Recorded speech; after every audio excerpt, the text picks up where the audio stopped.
I expect most people out there are the same. They buy a new camera and then they expect that most of the kit that they've got is still going to work with it. And on the whole, I was really happy with the kit that I had for my X-T3. But on purchasing an X-T5, it became apparent that there were some extras that are absolute game changers when it comes to accessories.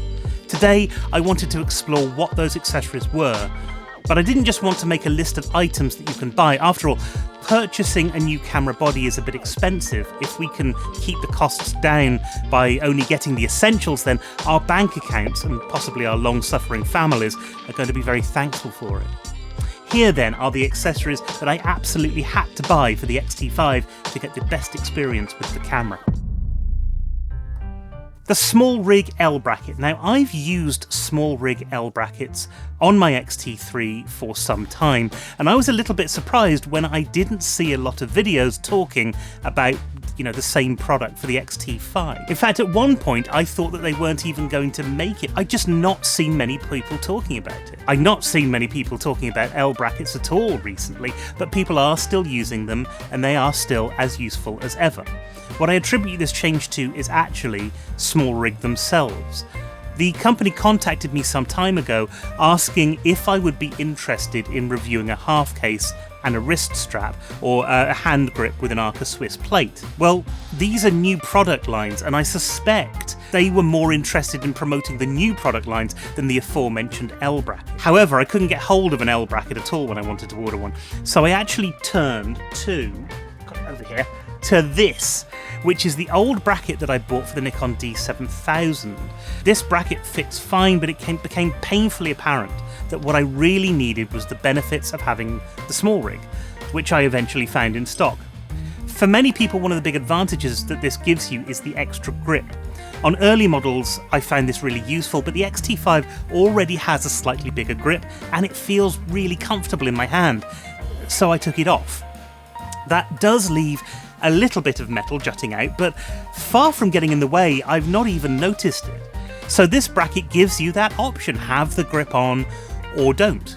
It's a well-engineered product, as we've come to expect from SmallRig, making it easy to mount your camera on any Arca Swiss plate. But unlike other L-Brackets, its well-thought-out design means that the battery door isn't covered and you don't need to take the bracket off just to change the battery.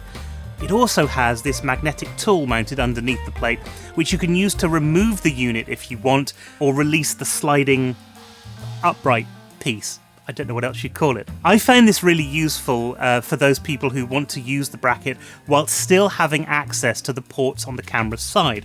So if you're tethering or shooting video, the plate doesn't suddenly become redundant. SmallRig managed to do this in a very light product that does add a little bit of weight to the camera, but not really too much to worry about. One thing that I really like is the inclusion of several other mounting holes on the base of the unit, so you're not limited to Arca Swiss, and you've also got a place on the base plate where you can attach a strap. Ultimately, there's nothing quite as good as this item on the market, and just the ability to have access to the battery compartment whenever you need it was benefit enough for me to have to pick one of these up. By the way, if you're interested in any of the products that I'm talking about today, you can find links to them in the description. Now, they are affiliate links, but it will help my channel if you click on them and then go and buy an awful lot of stuff. Once I had the L-Bracket sorted out, I wanted to do something about my old strap. I quite liked the strap that I was using, but because it had an included padded pocket, it did actually add a lot of weight to the camera as well. This leads me into my second purchase, the Peak Design Slide Strap. Okay, so this is a little bit of an expense, but for good reason. It's incredibly well made and has some great features. Now, you'll see other photographers using either the camera clips or the wrist straps, and if you prefer these, they're also great products, so go ahead and get them.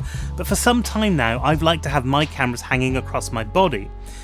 What I was looking for was a strap that wouldn't bite into my neck and that was wide enough to spread the weight of the camera a little. The slider, as it's affectionately known, does just that and allows me to use it in 3 different ways: across the body, over my shoulder, or around my neck like a traditional strap. Whichever you choose, it's incredibly comfortable and well balanced. It even comes with a rubber strip on the inside of the strap to stop it slipping, if you need it. The straps come in 3 different sizes, with the slider being the widest, and then 3 more that are narrower. That last sentence was redundant. Each one uses Peak Design's quick release system, so it's easy to take the strap on and off, although I do find it's a little bit tricky, and I think you need to have a bit of a practice with it before you actually head out and try to use it in the middle of nowhere. Whilst this isn't X-T5 specific, it really does help when you're combining the camera with the SmallRig bracket to mitigate what extra weight that bracket does give to the camera. With the camera secure and ready to go, all you have to do now is charge it. But leaving a camera plugged into the socket overnight isn't really the best thing for it. So my third accessory is a battery charger. These chargers can often handle more than 1 battery at once, and many actually come in a pack with 2 batteries included. Now, those batteries won't last quite as long as the official Fuji ones, but they do a good job, and I have found that the new Fuji batteries easily last me a full day of shooting, and often 2. So without needing to recharge and 3 batteries, I shouldn't have to worry about running out of juice for quite some time. Now, that might not be the case if you're shooting video, but the chances are that because you've got these cheaper batteries that are available quite readily, that you can go out and just buy more of them. They're not particularly expensive, and the major benefit, of course, is it's protecting your kit from power surges in the middle of the night.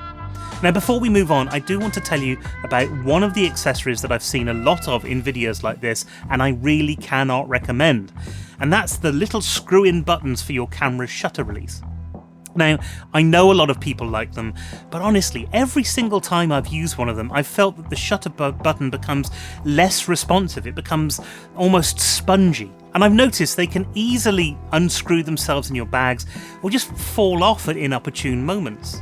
If you like them, that's great, but I really don't think they're a necessity at all. So if you're looking for something to leave off your list of purchases, perhaps that's it. There is, however, something that I think is a bit of a necessity, and that is faster SD cards. Now, this becomes more prevalent in burst modes when you're taking action shots or fast-moving wildlife. The buffer on the X-T5 is smaller than that of the X-T2, and it can't use CF Express cards that would clear quicker. Because of that, get the fastest cards that you can afford. You really want to be looking at V90 cards if you can afford them. The top of the range ones of those are the Sony Tough cards, but these are also incredibly expensive. I actually found that the V60 cards that Saberent produce perform slightly under par when you compare them to Sony's offering, but can nonetheless give you good burst rates at a fraction of the price. I picked up a 256GB and 128GB card for just under £100, and they've been performing very well so far. They're an impressive speed for a budget price. As a bit of a tip, if you're shooting on continuous, using short, sharp bursts helps give time for the buffer to clear in between releases, and that gives you a much better frame count overall. Once again, I'll put this in the list of the best performing cards in the description. Finally, DXO Pure Raw 3. And in this day and age, having something that can handle denoising and sharpening image is a must-have. Lightroom's new denoise feature is good, but it doesn't have the same control that other options do. Topaz Photo AI is a fantastic tool, but it's rather expensive and it comes with a yearly upkeep cost. Pure Raw sits between those two and really does an incredible job on Fuji X-Trans images. If you're going to be cropping your image shots, or if you're in Lightroom and you're unhappy with the worming effect that you can get, well, you can't go wrong with Pure Raw. It delivers a natural looking result whilst leaving the flavour of the Fuji image intact. So that's my list. I'd love to know what accessories that you couldn't live without, and whether there are any that just don't work with the X-T5 or even the XH2 that you need replacements for. Until next time, thanks ever so much for watching, and keep taking those photos.